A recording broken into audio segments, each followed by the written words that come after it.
ಕಡಿಮೆ ಸಿಬಿಲ್ ಸ್ಕೋರ್ ನಿಂದ ಸಾಲ ಕ್ರೆಡಿಟ್ ಕಾರ್ಡ್ ಅಪ್ಲಿಕೇಶನ್ ರಿಜೆಕ್ಟ್ ಆಗ್ತಾ ಇದೆಯಾ? ಇನ್ ಮುಂದೆ ಆಗಲ್ಲ.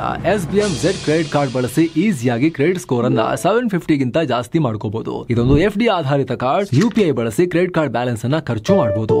FD ಗೆ RBI ಗ್ಯಾರಂಟಿಯೊಂದಿಗೆ 7% ಇಂಟ್ರೆಸ್ಟ್ ಕೂಡ ಸಿಗುತ್ತೆ. 30 ದಿನದಲ್ಲೇ ಕ್ರೆಡಿಟ್ ಸ್ಕೋರ್ ನಲ್ಲಿ ಇಂಪ್ರೂವ್ಮೆಂಟ್ ಕೂಡ ನೋಡಬಹುದು. ಡಿಸ್ಕ್ರಿಪ್ಷನ್ ಹಾಗೂ ಪಿನ್ ಕಾಮೆಂಟ್ ನಲ್ಲಿರೋ ಲಿಂಕ್ ಮೂಲಕ Z ಆಪ್ ಡೌನ್ಲೋಡ್ ಮಾಡಿ. ಖಾಮೆನೈ ಹತ್ಯೆಗೆ ಇಸ್ರೇಲ್ ತಯಾರಿ. ಬಂಕರ್ ಸೇರಿಕೊಂಡ ಇರಾನ್ ಸುಪ್ರೀಂ. ಕೋಟೆ ದಾಟುತ್ತಾ ಇಸ್ರೇಲಿ ವಿಮಾನ. ನಮಸ್ಕಾರ ಸ್ನೇಹಿತರೆ. ಇರಾನ್ ಮತ್ತು ಇಸ್ರೇಲ್ ನಡುವಿನ ಕದನ ಜಾಸ್ತಿ ಆಗ್ತಿದ್ದ ಹಾಗೆ ಮತ್ತೊಂದು ಸ್ಫೋಟಕ ಬೆಳವಣಿಗೆಯಾಗಿದೆ. ಇಸ್ರೇಲ್ ಈ ಬಾರಿ ನಿರ್ಣಾಯಕ ಹೆಜ್ಜೆ ಇಡೋಕೆ ಇಸ್ರೇಲ್ ಪಾಲಿನ ಅತಿ ದೊಡ್ಡ ಶತ್ರು ಆಯತುಲ್ಲಾ ಅಲಿ ಖಾಮೆನೈಗೆ ಗುರಿ ಇಡೋಕೆ ತಯಾರಿ ಮಾಡಿರೋದು ಗೊತ್ತಾಗ್ತಾ ಇದೆ. ಖುದ್ದು ಇಸ್ರೇಲ್ ಪ್ರಧಾನಿ ಅದರ ಹಿಂಟ್ ಕೊಟ್ಟಿದ್ದು, ನಮಗೇನು ಬೇಕೋ ಅದನ್ನ ಮಾಡೇ ಮಾಡ್ತೀವಿ ಅಂತ ಹೇಳಿದ್ದಾರೆ. ಇದರ ಬೆನ್ನಲ್ಲೇ ಇರಾನ್ ಸುಪ್ರೀಂ ಅನ್ನ ಸುರಕ್ಷಿತ ಜಾಗಕ್ಕೆ ಕರ್ಕೊಂಡು ಹೋಗಲಾಗಿದ್ದು ಬಂಕರ್ ಒಳಗೆ ಆಶ್ರಯ ಕೊಡಲಾಗಿದೆ. ಅವರ ಇಡೀ ಕುಟುಂಬ ಬಂಕರ್ ಒಳಗಿದೆ ಅಂತ ಇರಾನ್ ಅಧಿಕಾರಿಗಳೇ ಹೇಳಿದ್ದಾರೆ. ಆ ಮೂಲಕ ಅಲ್ಲಿ ಇರಾನ್ ದೊಡ್ಡ ಲೀಡರ್ ಅನ್ನೇ ಕೆಡವೋಕೆ ಇಸ್ರೇಲ್ ಭಯಾನಕ ಪ್ಲಾನ್ ಮಾಡಿರೋದು ಕಂಡು ಬರ್ತಾ ಇದೆ. ಹಾಗಿದ್ರೆ ಖಾಮೆನೈ ಹತ್ಯೆಯನ್ನ ಇಸ್ರೇಲ್ ಮಾಡಿ ತೀರುತ್ತಾ? ಇರಾನ್ನ ಸುಪ್ರೀಂ ಲೀಡರ್ ಹತ್ಯೆ ಇಸ್ರೇಲ್ಗೆ ಸುಲಭನ? ಖಾಮೆನೈಗಿರೋ ಭದ್ರತೆ ಏನು? ಎಲ್ಲವನ್ನ ಈ ವರದಿಯಲ್ಲಿ ನೋಡ್ತಾ ಹೋಗೋಣ. ಕಡೆ ತನಕ ಮಿಸ್ ಮಾಡಿದೆ ನೋಡಿ. ಇಸ್ರೇಲ್ ಲಿಸ್ಟ್ ನಲ್ಲಿ ಖಾಮೆನೈ. ಇಸ್ರೇಲ್ ಅಧಿಕಾರಿಗಳ ಸ್ಫೋಟಕ ಮಾತು. ಸ್ನೇಹಿತರೆ, ಇರಾನ್ ಒಳಗೆ ಕಳೆದ 4-5 ದಿನದಲ್ಲಿ ಇಸ್ರೇಲ್ ಏನೆಲ್ಲ ಮಾಡ್ತಾ ಇದೆ ಅನ್ನೋದು ನಿಮಗೆ ಗೊತ್ತಿದೆ. ಜೂನ್ 13ನೇ ತಾರೀಕು ಶುರುವಾದ ಈ ಹೊಡೆದಾಟ ಇರಾನ್ನ ದೊಡ್ಡ ದೊಡ್ಡ ತಲೆಗಳ ತಲೆದಂಡಕ್ಕೆ ಕಾರಣ ಆಗಿದೆ.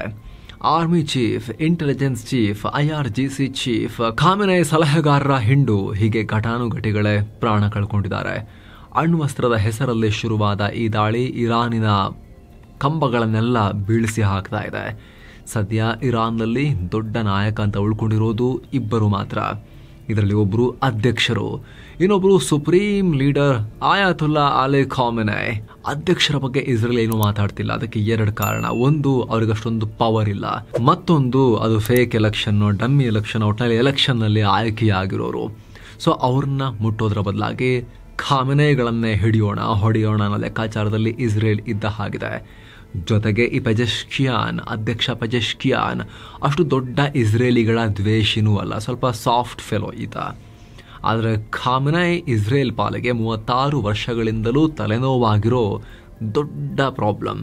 1989ರಿಂದ ಆತ ಇರಾನ್ನ ರೂಲ್ ಮಾಡ್ತಾ ಬರ್ತಾ ಇದ್ದಾರೆ. ಪ್ರಾಕ್ಸಿ ಗುಂಪುಗಳನ್ನು ಹುಟ್ಟುಹಾಕಿ ಇಸ್ರೇಲ್ ಸುತ್ತಲೂ ಉಗ್ರ ಸಂಘಟನೆಗಳ ಹಿಂಡನ್ನು ಕಟ್ಟುವಲ್ಲಿ ಖಾಮೆನೈ ಪಾತ್ರ ತುಂಬ ದೊಡ್ಡದಿದೆ. ಇರಾನ್ ಅಣುಶಕ್ತ ರಾಷ್ಟ್ರ ಮಾಡುವ ಪ್ರಯತ್ನದಲ್ಲಿ ಈತನ ಪಾತ್ರ ತುಂಬಾ ದೊಡ್ಡದಿದೆ. ಹೀಗಾಗಿನೇ ಈತನನ್ನೇ ಮುಗಿಸಿ ಹಾಕಬೇಕು ಅಂತ ಇಸ್ರೇಲ್ ಪ್ರಯತ್ನ ಪಡ್ತಿದೆ. ಇಸ್ರೇಲ್ ನಡೆಸಿದ ದಾಳಿಯಲ್ಲಿ ಇವರನ್ನು ಟಾರ್ಗೆಟ್ ಮಾಡೋ ಯೋಚನೆ ಇತ್ತು. ಆದರೆ ಅಮೆರಿಕ ಒಪ್ಪಲಿಲ್ಲ ಅಂತ ಅಲ್ಲಿಂದ ಹಿಂದೆ ಸರಿದ್ರು ಅಂತ ಕೆಲ ರಿಪೋರ್ಟ್ಸ್ ಹೇಳ್ತಿವೆ. ಆದರೆ ನೆತನ್ಯಾಹು ಮಾತ್ರ ಹಾಗೆಲ್ಲ ಏನೂ ಇಲ್ಲ, ಆ ಥರದೆಲ್ಲ ಫೇಕ್ ನ್ಯೂಸ್, ನಮ್ಮನ್ನು ಯಾರು ತಡೆದಿಲ್ಲ, ಇದ್ರ ಬಗ್ಗೆ ಟ್ರಂಪ್ ಹತ್ರ ಡಿಸ್ಕಷನ್ ಆಗಿ ಅವರು ಅದನ್ನು ತಡೆದಿದ್ದಾರೆ ಅನ್ನೋದೆಲ್ಲ ಸುಳ್ಳು ಅನ್ನೋ ರೀತಿಯಲ್ಲಿ ನೆತನ್ಯಾಹು ಆಲ್ರೆಡಿ ಹೇಳಿಕೆಯನ್ನು ಕೊಟ್ಟಾಗಿದೆ. ಜೊತೆಗೆ ಇಸ್ರೇಲ್ ನಾಯಕರುಗಳೇನು ಹೇಳ್ತಿದ್ದಾರೆ ಅಂದರೆ, ನಮ್ಮ ಭದ್ರತೆಗೆ ಧಕ್ಕೆ ಬರದಂತೆ ನಾವು ಎಲ್ಲ ರೀತಿಯಲ್ಲೂ ಕ್ರಮ ತಗೋತೀವಿ. ಖಾಮೆನೈ ಹತ್ಯೆ ಮಾಡೋದನ್ನ ಕೂಡ ಇಸ್ರೇಲ್ ಪರಿಗಣಿಸಿದೆ ಅಂತ ಇಸ್ರೇಲ್ ಅಧಿಕಾರಿಗಳು ಹೇಳಿದ್ದಾರೆ. ಪ್ರೈಮ್ ಮಿನಿಸ್ಟರ್ ನೆತನ್ಯಾಹು ಕೂಡ ನಮಗೇನು ಬೇಕೋ ಅದನ್ನ ಮಾಡ್ತೀವಿ ಅಂತ ಖಾಮೆನೈ ಹತ್ಯೆಗೆ ಪ್ರಶ್ನೆ ಮಾಡಿದ್ದಕ್ಕೆ ಈ ರೀತಿ ಉತ್ತರ ಕೊಟ್ಟಿದ್ದಾರೆ. ಸೊ ಇಲ್ಲಿ ಇಸ್ರೇಲ್ ಖಾಮೆನೈಯನ್ನ ಟಾರ್ಗೆಟ್ ಮಾಡಿರೋದು ಗುಟ್ಟಾಗಿರೋ ವಿಚಾರ ಅಲ್ಲ, ಆದ್ರೆ ಇಸ್ರೇಲ್ಗಿದು ಸುಲಭಾನ. ಏನು ಸ್ನೇಹಿತರೆ, ವರದಿಯಲ್ಲಿ ಮುಂದುವರಿಯೋ ಮುನ್ನ 7 Sands ಟೂರಿಸಂ ಕಂಪನಿ ರಾಮೇಶ್ವರಂ ಕನ್ಯಾಕುಮಾರಿಗೆ ಒಂದು ಟ್ರಿಪ್ ಆಯೋಜಿಸಿದೆ. ಆಫರ್ ಪ್ರೈಸ್ ಕೇವಲ 19,700 ರೂಪಾಯಿ ಮಾತ್ರ. ಮದುರೈ, ಕನ್ಯಾಕುಮಾರಿ, ತಿರುವನಂತಪುರ, ಅನಂತ ಪದ್ಮನಾಭ ಸ್ವಾಮಿ, ತಿರುಚೆಂಡೂರ್, ರಾಮೇಶ್ವರಂ, ತಂಜಾವೂರಿಗೆ ಹೋಗೋದಿರುತ್ತೆ. 3 night 4 days ಟ್ರಿಪ್ ಇದು. ಈ ಪ್ಯಾಕೇಜ್ ಅಲ್ಲಿ 2+2 AC ಬಸ್ ವ್ಯವಸ್ಥೆ, 3 ಸ್ಟಾರ್ ಹೋಟೆಲ್ ನಲ್ಲಿ ಸ್ಟೇ, ಆಲ್ ಮೀಲ್ಸ್, ದೇವರ ದರ್ಶನ, ಬೋಟಿಂಗ್ ಮತ್ತು auto charges, 24/7 Kannada tour manager ಸೌಲಭ್ಯ ಹಾಗೂ ಹಿರಿಯ ನಾಗರಿಕರಿಗೆ ವಿಶೇಷ ಕೇರ್ ಇರುತ್ತೆ. ಹೊರಡೋ ದಿನ ಜುಲೈ 5, 2025. ಕೆಲವೇ ಸೀಟುಗಳು ಲಭ್ಯ. ಆಸಕ್ತರು ಈ ನಂಬರ್ಗೆ ಕಾಲ್ ಮಾಡಿ ನಿಮ್ಮ ಸೀಟನ್ನ ಕೂಡ ಬುಕ್ ಮಾಡಿ. ಬನ್ನೀಗ ವರದಿಯಲ್ಲಿ ಮುಂದುವರಿಯೋಣ. ಸ್ನೇಹಿತರೆ, ಜೆನೆವಾ ಕನ್ವೆನ್ಷನ್ಸ್ ಯಾವುದೇ ದೇಶ ಇನ್ನೊಂದು ದೇಶದ ರಾಜಕೀಯ ನಾಯಕರ ಹತ್ಯೆ ಮಾಡಬಾರದು ಅಂತ ಹೇಳುತ್ತೆ. ವಿಶ್ವಸಂಸ್ಥೆಯ ನಿಯಮಗಳಿಗೆ ಅದು ವಿರುದ್ಧ ಕೂಡ. ಇಲ್ಲಿ ಇಸ್ರೇಲ್ ಹೆಜ್ಬುಲ್ಲಾ ಹಮಾಸ್ ನಾಯಕರನ್ನ ಹೊಡೆದ ರೀತಿಯಲ್ಲಿ ಖಾಮೆನೈಯನ್ನ ಮುಗಿಸಬೇಕು ಅಂತ ಯೋಚಿಸ್ತಾ ಇದೆ. ಆದರೆ ಹಮಾಸ್, ಹೆಜ್ಬುಲ್ಲಾ ಅನ್ನೋದು ಬಂಡುಕೋರ ಗುಂಪುಗಳು. ಅವರಿಗೆ ಯಾವುದೇ ನಿಯಮ ನೀತಿ ಅವರಿಗಿಲ್ಲ, ಉಗ್ರರು ಅಂತ ಹೇಳ್ಬೋದು.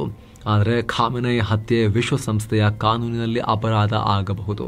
ಹೀಗಾಗಿ ಇಸ್ರೇಲ್ ರಾಜಕೀಯ ಒತ್ತಡ ಅನುಭವಿಸಬೇಕಾಗಿ ಬರಬಹುದು. ಗಮನಿಸಿ, ಬರಬಹುದು ಅಂತ ಹೇಳ್ತಾ ಇದ್ದೀವಿ, ಇಸ್ರೇಲ್ ಅನುಭವಿಸಲೇಬೇಕು ಅಂತಲ್ಲ. ಈಗ ಆಲ್ರೆಡಿ ಅಂತ ಸಾಕಷ್ಟು ಒತ್ತಡ ಇದ್ರೂ ಕೂಡ ಇಸ್ರೇಲ್ ಅದನ್ನು ಡಸ್ಟ್ಬಿನ್ಗೆ ಹಾಕಿ ವಿಶ್ವಸಂಸ್ಥೆ ನೀವು ಬಾಗ್ಲಾಕೊಳ್ರಿ, ನೀವು ವೇಸ್ಟ್ ಅಂತ ಅವರಿಗೆ ಮುಖದ ಮೇಲೆ ಬೈದು ಅವ್ರು ಮಾಡಬೇಕಾಗಿರೋದನ್ನು ಮಾಡ್ತಾ ಇದ್ದಾರೆ. ಹಾಗೆ ನೋಡಿದ್ರೆ ಅವ್ರ ಮುಂದೆ ಒಂದು ಜೀವಂತ ಉದಾಹರಣೆ ಕೂಡ ಇದೆ. ಈ ಹಿಂದೆ ಅಮೆರಿಕ ಕೂಡ ಸದ್ದಾಂ ಹುಸೇನ್ ವಿರುದ್ಧ ಇದೇ ರೀತಿ ಕ್ರಮ ತಗೊಂಡಿತ್ತು. ಇರಾಕ್ನ ಸದ್ದಾಂ ಹುಸೇನ್ ಅಣ್ವಸ್ತ್ರ ಮಾಡ್ಕೊಳ್ಳೋಕೆ ಹೊರಟಿದ್ದಾರೆ ಅನ್ನೋ ಒಂದು ಆರೋಪವನ್ನು ಇಟ್ಕೊಂಡೇ ಅಮೆರಿಕ ದಾಳಿ ಮಾಡಿ ಇರಾಕನ್ನು ಪುಡಿಗಟ್ಟಿ ಲಾಸ್ಟ್ಗೆ ದೊಡ್ಡ ಪ್ರಮಾಣದಲ್ಲಿ ಜನರ ಸಾವು ನೋವಿಗೆ ಕಾರಣ ಆಗಿರೋ ಮನುಷ್ಯ ಅಂತ ಈ ಸದ್ದಾಂ ಹುಸೇನ್ ಅದನ್ನು ಗಲ್ಲಿಗೂ ಕೂಡ ಹಾಕಿಸ್ಬಿಡ್ತು ಅಮೆರಿಕ. ಸೊ ಇಸ್ರೇಲ್ ಕೂಡ ಖಾಮೆನೈ ಹತ್ಯೆಗೆ ಪ್ರಯತ್ನ ಪಟ್ಟರೆ ಇದೇ ರೀತಿ ಜಸ್ಟಿಫಿಕೇಶನ್ ಕೊಡ್ಬೋದು. ಈತ ಯಹೂದಿಗಳ ಬೆದರಿಕೆಯಾಗಿದ್ದ, ಯಹೂದಿಗಳನ್ನು ನಾಶ ಮಾಡ್ತೀನಿ ಅಂತ ಪದೇ ಪದೇ ಪಬ್ಲಿಕ್ ಸ್ಪೀಚ್ ಕೊಡ್ತಾ ಇದ್ದ, ಜೂಯಿಷ್ ಪೀಪಲ್ ಹತ್ಯೆಗೆ ಈತ ಪ್ಲಾನ್ ಮಾಡಿದ್ದ. ಹಾಗಾಗಿ ನಮ್ಮ ಉಳಿವಿಗೋಸ್ಕರ ಈತನನ್ನ ಮುಗಿಸೋದು ಅನಿವಾರ್ಯವಾಗಿತ್ತು. ಇರಾನ್ ಜನರೊಂದಿಗೆ ನಮಗೆ ಯಾವುದೇ ದ್ವೇಷ ಇಲ್ಲ, ನೋಡಿ ಅಧ್ಯಕ್ಷ ಪೆಜೆಶ್ಕಿಯಾನ್ ಅವರು ನಮಗೇನು ಪ್ರಾಬ್ಲಮ್ಮೇ ಇಲ್ಲ ಅವರೊಟ್ಟಿಗೆ ಅಂತ ಇಸ್ರೇಲ್ ಹೇಳಬಹುದು. ಇಷ್ಟಾದರೂ ರಾಜಕೀಯ ಒತ್ತಡ ಅನ್ನೋದು ಇದ್ದೇ ಇರುತ್ತೆ. ಏನೋ ಎರಡನೇದು ಖಾಮೆನೈಯ ಭದ್ರತೆ. ಸ್ನೇಹಿತರೆ, ಖಾಮೆನೈ ಮಿಡಲ್ ಈಸ್ಟ್ನಲ್ಲೇ ಅತ್ಯಂತ ಬಿಗಿ ಭದ್ರತೆಯಲ್ಲಿ ಜೀವಿಸ್ತಾ ಇರೋ ವ್ಯಕ್ತಿ. ಇಸ್ರೇಲ್ನ ಮೊಸಾದ್ನ ಆತಂಕಗಳನ್ನ ಫೇಸ್ ಮಾಡೋಕೆ ಇರಾನ್ ಸಾಕಷ್ಟು ಲೇಯರ್ಗಳ ಭದ್ರತೆಯನ್ನ ಕೊಟ್ಟಿದೆ. ಹಾಗೆ ನೋಡಿದ್ರೆ 2022 ಖಾಮೆನೈ ಹತ್ಯೆಗೆ ಒಂದು ಪ್ರಯತ್ನ ಆಗಿತ್ತು ಅಂತ ರಿಪೋರ್ಟ್ಸ್ ಹೇಳ್ತವೆ. ತೆಹರಾನ್ನಲ್ಲಿದ್ದಾಗ ಡ್ರೋನ್ ಮೂಲಕ ಹತ್ಯೆ ಮಾಡೋ ಪ್ರಯತ್ನ ಆಗಿತ್ತು ಅಂತ ಸುದ್ದಿಯಾಗಿತ್ತು. ಅದಕ್ಕೂ ಮೊದಲು 1985 ಆತ್ಮಾಹುತಿ ದಾಳಿ ಮಾಡಿ, ಅದಕ್ಕೂ ಮುಂಚೆ 1981 ಕೂಡ ಖಾಮೆನೈ ಕೊಲ್ಲೋ ಪ್ರಯತ್ನ ಆಗಿತ್ತು. ಆದರೆ ಇರಾನ್ನ ಸೇನೆ ಅವ್ರನ್ನ ಉಳಿಸ್ಕೊಳ್ಳುವಲ್ಲಿ ಯಶಸ್ವಿ ಆಗ್ತಾನೆ ಬಂದಿದೆ. ಸದ್ಯ ಹೊರ ಜಗತ್ತಿಗೆ ಗೊತ್ತಿರೋ ಇನ್ಫಾರ್ಮೇಶನ್ ಪ್ರಕಾರ ಖಾಮೆನೈ ಈಗ ತೆಹರಾನ್ನ ಒಂದು ಸೇಫ್ ಬಂಕರ್ನಲ್ಲಿ ಒಳಗಡೆ ಇದ್ದಾರೆ. ಇಸ್ರೇಲ್ ದಾಳಿ ಶುರುವಾದ ಕೆಲವೇ ಗಂಟೆಗಳಲ್ಲಿ ಇವ್ರನ್ನ ಅಲ್ಲಿಗೆ ಮೂವ್ ಮಾಡಲಾಗಿದೆ. ಲಾವಿಜಾನ್ ಅನ್ನೋ ಭಾಗದಲ್ಲಿ ಅವರು ಮತ್ತು ಅವರ ಕುಟುಂಬ ಬಂಕರ್ ಒಳಗೆ ಇದೆ ಅನ್ನೋ ಮಾಹಿತಿ ಬರ್ತಾ ಇದೆ. ಖಾಮೆನೈ ಜೊತೆಗೆ ಖಾಮೆನೈಯ ಮಗ ಅಂದ್ರೆ ಮಜ್ತಬಾ ಖಾಮೆನೈ ಮತ್ತು ಇನ್ನಿತರ ಫ್ಯಾಮಿಲಿ ಮೆಂಬರ್ಸ್ ಕೂಡ ಅದರಲ್ಲೇ ಇದ್ದಾರೆ. ಏನು ಇಲ್ಲಿರೋ ಖಾಮೆನೈಗೆ ಮೊದಲ ಸುತ್ತಿನ ಭದ್ರತೆ ಅಂದ್ರೆ ಅನ್ಸರ್ ಎ ವಿಲಾಯತ್ ಅಂತ ಗಾರ್ಡ್ಗಳು ಇವರು. ಇದೊಂದು ಉನ್ನತ ಮಟ್ಟದ ಶಸ್ತ್ರಸಜ್ಜಿತ ಪಡೆ. ಇವರಿಗೆ ಫುಲ್ ಟ್ರೈನಿಂಗ್ ಆಗಿರುತ್ತೆ. ಇವರು ಸುಪ್ರೀಂ ಲೀಡರ್ಗೆ ನಿಷ್ಠ ಯೋಧರಾಗಿದ್ದು ಅತಿಯಾದ ಧಾರ್ಮಿಕ ಶ್ರದ್ಧೆಯನ್ನು ಕೂಡ ಹೊಂದಿರ್ತಾರೆ. ದೈಹಿಕವಾಗಿ ಬಲಿಷ್ಠರಾಗಿರ್ತಾರೆ. ಹ್ಯಾಂಡ್ ಟು ಹ್ಯಾಂಡ್ ಕಾಂಬ್ಯಾಟ್, ಹತ್ಯೆಯಿಂದ ತಮ್ಮ ನಾಯಕನನ್ನು ಬಚಾವ್ ಮಾಡೋ ಟ್ಯಾಕ್ಟಿಕ್ಸ್ ಎಲ್ಲ ಹೇಳ್ಕೊಡ್ಲಾಗಿರುತ್ತೆ. ಇವರ ಪ್ರತಿ ನಡೆಯನ್ನ ಕೂಡ ಮಿನಿಸ್ಟ್ರಿ ಆಫ್ ಇಂಟೆಲಿಜೆನ್ಸ್ MOIS ಹಾಗೂ IRGC ಅಂದ್ರೆ ಇಸ್ಲಾಮಿಕ್ ರೆವಲ್ಯೂಷನರಿ ಗಾರ್ಡ್ ಕೋರ್ ನೋಡ್ಕೊಳ್ತಾ ಇರುತ್ತೆ. ಇವರು ಖಾಮೆನೈ ಸುತ್ತ ಇರೋ ಗಾರ್ಡ್ಗಳ ಬಗ್ಗೆ, ಅವರ ಫ್ಯಾಮಿಲಿ ಬ್ಯಾಕ್ಗ್ರೌಂಡ್ ಬಗ್ಗೆ, ಅವರ ಐಡಿಯಾಲಜಿ ಬಗ್ಗೆ ಚೆಕ್ ಮಾಡ್ತಾ ಇರ್ತಾರೆ. ಅನುಮಾನಾಸ್ಪದವಾಗಿ ನಡ್ಕೊಂಡ್ರೆ ಮುಲಾಜಿಲ್ಲದೆ ಕಿತ್ತು ಬಿಸಾಕ್ತಾರೆ. ಎಲ್ಲಿಂದ? ಕೆಲಸದಿಂದ ಮತ್ತು ಜೀವನದಿಂದಲೂ ಕಿತ್ತು ಬಿಸಾಕ್ಬೋದು. ಇನ್ನು ಇವ್ರ ನಂತರ ಕದ್ಸ್ ಫೋರ್ಸ್ ಹಾಗೆ ಬಸೀಜ್ ಮಿಲಿಷಿಯಾ ಪಡೆಗಳು ಖಾಮೆನೈಗೆ ಪ್ರೊಟೆಕ್ಷನ್ ಕೊಡ್ತವೆ. ಇವರು ಖಾಮೆನೈಯ ಸೀಕ್ರೆಟ್ ಮತ್ತು ನಂಬಿಗಸ್ತ ಪಡೆ. ಇವರು ಮತ್ತೊಂದು ಸುತ್ತಿನ ಪ್ರೊಟೆಕ್ಷನ್ ಲೇಯರ್ ಆಗಿರ್ತಾರೆ.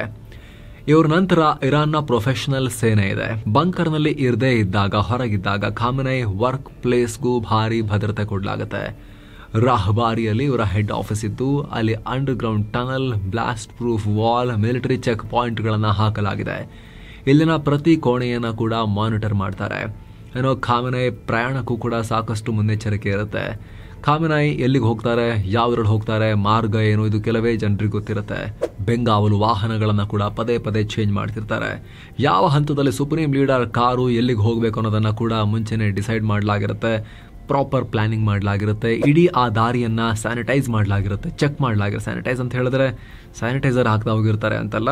ಅಲ್ಲಿ ಯಾವುದೇ ಜೀವಕ್ಕೆ ಅಪಾಯ ಇರೋ ಥ್ರೆಟ್ಸ್ ಕಂಡು ಬಂದರೆ, ದಾಳಿಗಳಾಗುತ್ತಾ, ಸ್ಫೋಟಕ ಇಡ್ಲಾಗಿದೆಯಾ, ದಾಳಿಯ ಸಾಧ್ಯತೆಗೆ ಯಾವ್ದಾರ ಜಾಗ ಇದೆಯಾ, ಅದನ್ನು ಸೀಲ್ ಮಾಡಲಾಗಿದೆಯಾ, ಎಲ್ಲವನ್ನ ಚೆಕ್ ಮಾಡಿರ್ತಾರೆ. ಏನೋ ಖಾಮೆನೈ ವಾಸ ಇರೋ ಮನೆ, ಬಂಕರ್, ಆಫೀಸ್ ಮೇಲೆ ನೋ ಫ್ಲೈ ಝೋನ್ ಘೋಷಣೆ ಮಾಡಲಾಗಿರುತ್ತೆ. ಅಲ್ಲಿ ಯಾವುದೇ ಆಬ್ಜೆಕ್ಟ್ಸ್ ಹಾರೋಕೆ ಅನುಮತಿನೇ ಇಲ್ಲ. ಏನೇ ಬಂದರೂ ಹೊಡೆದು ಹಾಕಲಾಗುತ್ತೆ. ಆ ರೀತಿ ಹೊಡೆದು ಹಾಕೋಕೆ ಏರ್ ಡಿಫೆನ್ಸ್ ಅನ್ನ ಕೂಡ ನಿಯೋಜನೆ ಮಾಡಲಾಗಿದೆ.